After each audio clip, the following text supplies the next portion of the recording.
ఏలూరు జిల్లా బుట్టాయిగూడెం మండల కేంద్రంలో సిపిఐ మండల 14వ మహాసభలు ఆ పార్టీ సీనియర్ నాయకులు ఉయికే చంద్రం అధ్యక్షతన సోమవారం నిర్వహించారు.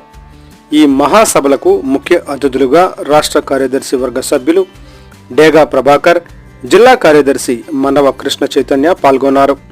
ఈ సందర్భంగా వారు మాట్లాడుతూ భారత కమ్యూనిస్టు పార్టీ తన సంస్థాగత నిర్మాణాన్ని పటిష్టపరుచుకోవడం కోసం గతంలో జరిపిన పోరాటాలను మననం చేసుకొని సమీక్షించుకోవడం కోసం భవిష్యత్తు పోరాటాలను రూపొందించుకోవడం కోసం మహాసభలను జరుపుకుంటున్నట్లు తెలిపారు.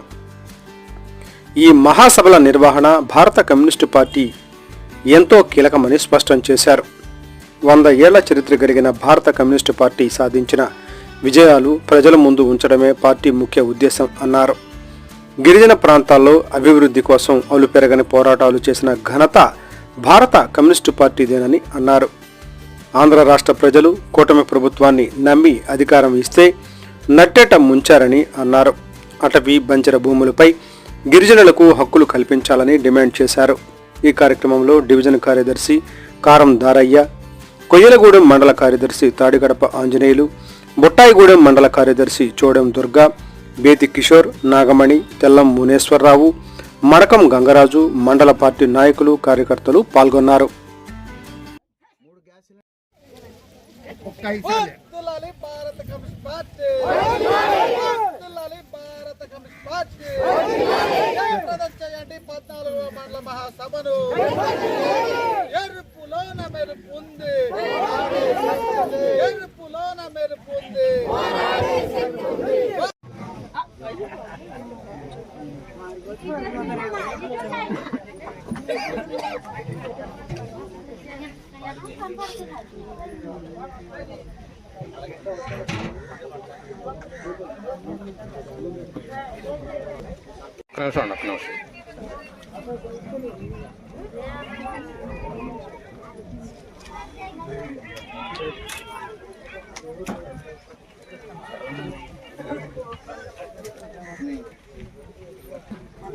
భారత కమ్యూనిస్ట్ పార్టీ సిపిఐ ఏలూరు జిల్లా కార్యదర్శి. ఈరోజు దేశవ్యాప్తంగా కూడా ప్రజలు అధిక ధరల భారంతో ఇబ్బంది పడుతూ ఉన్నారు. దాంతోపాటు అనేక రకాల ఆర్థిక ఇబ్బందులు సతమతమవుతూ ఉన్నారు రాష్ట్రంలో కానీ దేశంలో కానీ. ఈ సందర్భంలో ఏదైతే కేంద్ర ప్రభుత్వం ఉందో కేంద్ర ప్రభుత్వం ఇచ్చిన హామీలు నిలబెట్టుకోలేదు.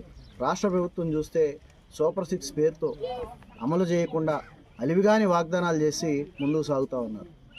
అలాగే ఇప్పటికే అనేక వాగ్దానాలు ఫెయిల్ అయినాయి. 3 గ్యాస్ సిలిండర్లు ఫ్రీ అన్నారు. ఆ ఫ్రీ ఏమో కనపడడం లేదు. ఈరోజు నామమాత్రంగా వేళ్లతో లెక్కబెట్టగలిగేటటువంటి అంతమందికే ఇచ్చారని చెప్పుకుంటా ఉన్నారు. దాంతోపాటు యువత ఉపాధి అవకాశాలకు ఎదురు చూస్తూ ఉంటే మేము అధికారంలోకి వస్తే 20 లక్షల ఉద్యోగాలు ఈ రాష్ట్రంలో ఇస్తామని చెప్పారు. ఉద్యోగాలు ఇవ్వలేని పరిస్థితిలో 3,000 రూపాయలు నిరుద్యోగ భృతి ఇస్తామని చెప్పడం జరిగింది. నిరుద్యోగ భృతి లేదు, ఉద్యోగ అవకాశాలు లేవు. ఇట్లా చూస్తే తల్లికి వందనం పేరుతోటి ఏదైతే ప్రతి మహిళకి ఎంతమంది పిల్లలుంటే అంతమందికి 15,000 రూపాయలు ఇస్తామన్నారు. గతంలో అమ్మఒడి పేరుతో కొంతమందికి ఇచ్చారు. ఓహో పిల్లడికి మేము వస్తే ఇద్దరున్నా ముగ్గురున్నా ఇస్తామన్నారు. అది లేదు. 18 నుంచి 58 సంవత్సరాల వరకు ఉన్న మహిళలకు అందరికీ కూడా నెలకి 1,500 రూపాయలు ఇస్తామన్నారు.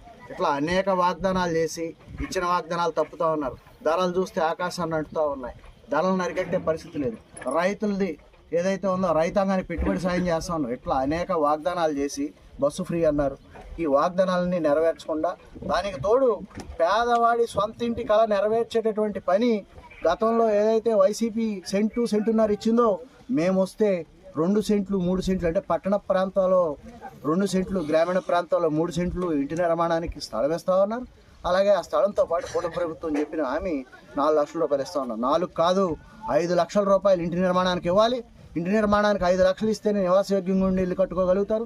ఇవాళ కట్టుబడి కూలే కనీసం 2 లక్షల దగ్గర అవుతా ఉంది. కూల్ రేట్లే ఇసుక, ఇనుము, సిమెంటు అన్ని విపరీతమైన ధరలు పెరిగిపోతూ ఉన్నాయి. కాబట్టి ఖచ్చితంగా 3 సెంట్లు 2 సెంట్లు స్థలాలు ఇవ్వాలి. ఇచ్చిన హామీలన్నీ అమలు చేయాలని చెప్పి కూటమి ప్రభుత్వాన్ని డిమాండ్ చేస్తా ఉన్నాం. దాంతోపాటు ఇది పార్టీ సిపిఐ జాతీయ మహాసభలో రాష్ట్ర మహాసభలో జరుపుకుంటాను. ఈ మహాసభల సంవత్సరం సందర్భంగా ఈరోజు బుట్టాయిగూడెం మండలంలో బుట్టాయిగూడెం మండల మహాసభ జరుగుతూ ఉంది. ఈ సందర్భంగా ఇక్కడ ఈ మహాసభకి విచ్చేయడం జరిగింది. మేమందరం కూడా జాతీయ రాష్ట్ర కార్యవర్గ సభ్యుడు మన డాగా ప్రభాకర్ గారు మాట్లాడతారు. నమస్కారం. డాగా ప్రభాకర్, సిపిఐ రాష్ట్ర కార్యదర్శి వర్గ సభ్యులు. దగ్గరగా నెల రోజుల నుంచి సెప్టెంబర్ 25, 26, 27, 28 దాకా భారతదేశంలో కమ్యూనిస్ట్ పార్టీ తన సంస్థాగత నిర్మాణాన్ని చక్కబెట్టుకోవడం కోసం గతంలో జరిగిన పోరాటాలని మన్ననం చేసుకుని భవిష్యత్ పోరాటాలను రూపొందించుకోవడం కోసం మహాసభలు జరుగుతూ ఉన్నాయి. అంటే కమ్యూనిస్ట్ పార్టీకి సంబంధించి ప్రత్యేకత ఏమంటే ఈ సంవత్సరం 100 సంవత్సరాలు నడుస్తూ ఉంది. భారతదేశంలో కమ్యూనిస్ట్ పార్టీ ఆవిర్భవించి అంటే 1925 డిసెంబర్ 26వ తారీఖున ఉత్తరప్రదేశ్లోని కాన్పూర్లో భారత కమ్యూనిస్ట్ పార్టీ పార్టీ స్వాతంత్రం తరువాత ఈ దేశంలో ప్రభుత్వ రంగ పరిశ్రమలని నిర్మాణం చేయాలని దశాబ్దాల తరబడి అలుపెరుగని పోరాటం చేసి సాధించింది. ఆ రంగంలో అనేక ప్రభుత్వ రంగ సంస్థలు ఏర్పడ్డాయి. అందులో మన విశాఖ ఉక్కు కూడా ఆ పద్ధతిలో వచ్చింది. 32 మంది ఆత్మ బలిదానం, 64 మంది ప్రజాప్రతినిధులు తమ పదవిని గడ్డిపోసగా ఎంచి రాజీనామా చేసి విశాఖ ఉక్కు ఇవ్వకపోతే 32 మంది మా పిల్లలు చేసిన ఆత్మ బలిదానానికి ఇక అసలు అర్థం ఉండదనే దాంతో వాళ్ళంతా రాజీనామా చేస్తే ఆఖరికి ఇందిరాగాంధీ ఏదో 3,000 కోట్లు 4,000 కోట్లతో విశాఖ ఉక్కుని ప్రారంభిస్తే ఇవాళ అది 3 లక్షల కోట్లకి రోజువారీగా దినదిన ప్రవర్తమానం ఎదిగింది. ఇప్పుడు దాన్ని కూడా ప్రైవేటీకరణ చేయడానికి కావాల్సిన ప్రయత్నం బీజేపీ చేస్తుంది. వాళ్ళ మిత్రులు ఎవరైతే ఉన్నారో కార్పొరేట్ కంపెనీలు వాళ్ళకి అమ్మటానికి ప్రయత్నం చేస్తూ ఉంది. దానిని కమ్యూనిస్ట్ పార్టీ తీవ్రంగా ఉంది. కమ్యూనిస్ట్ పార్టీ పోరాట ఫలితంగా యూపీఏ 1 ప్రభుత్వంలో అటవీ హక్కులు చట్టం చేయించినా కానీ ఆక్రమణలో ఉన్న గిరిజనులకి భూములు ఇవ్వట్లేదు. అటవీ బంజర్లు పడవగా పడి ఉన్న అటవీ బంజర్ని కూడా ఇవ్వట్లేదు గిరిజనులకి. మేము కోరుతా ఉన్నాం, తక్షణం మీరు ఇవ్వకపోతే మేమే పంచి గిరిజనులకి భూమి దక్కేటట్టు చేస్తామని చెప్పి ఈ ప్రభుత్వాన్ని హెచ్చరిస్తా ఉన్నాం.